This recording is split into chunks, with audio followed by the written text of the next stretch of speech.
ഇതുപോലുള്ള നല്ല മൊരിഞ്ഞ അപ്പത്തിൻ്റെയും ദോശയപ്പത്തിൻ്റെയൊക്കെ റെസിപ്പി എന്നോട് കുറേ പേര് ചോദിച്ചേ. അതിനൊരു സൂത്രപ്പണിയൊക്കെ ഉണ്ട്, അത് ഞാൻ പറഞ്ഞു തരാവേ. വേറെ ഏതൊക്കെ നാഴി ഉണ്ടെങ്കിലും ഇതാട്ടോ എനിക്ക് കംഫർട്ടബിൾ. ഇതിനകത്ത് ഞാൻ 2 നാഴി പച്ചരി എടുത്തിട്ടുണ്ട്.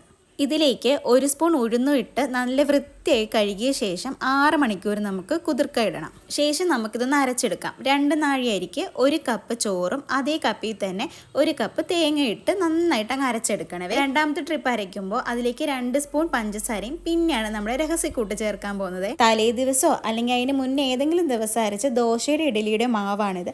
ഇതും കൂടി ചേർത്ത് നന്നായിട്ട് അങ്ങ് അരച്ചിട്ട് കൈകൊണ്ട് തന്നെ കലക്കി അങ്ങ് വെക്കാം. പിറ്റേ ദിവസം നമ്മുടെ മാവൊക്കെ നല്ല പൊങ്ങി നല്ല കട്ടിയായിട്ട് വന്നിട്ടുണ്ടാവേ. ഇനി ഇതങ്ങ് ഒരുമിച്ച് ഉപ്പിട്ട് കലക്കാതെ കുറച്ചൊരു പാത്രത്തിലോട്ട് മാറ്റി ആവശ്യത്തിനുള്ള ഉപ്പും 1 പിഞ്ച് സോഡാപ്പൊടിയും കൂടി ഇട്ട് ആവശ്യത്തിന് വെള്ളമൊക്കെ ഒന്ന് ഒഴിച്ച് കലക്കിയെടുക്കണം. അപ്പോൾ നമ്മുടെ അപ്പവും ദോശയപ്പമൊക്കെ റെഡി ആയിട്ടുണ്ട്. ഇഷ്ടമായി ഷെയർ ചെയ്യാൻ മറക്കരുത്. അപ്പോൾ ഇന്ന് അത്രയേ ഉള്ളൂ. Tata bye bye.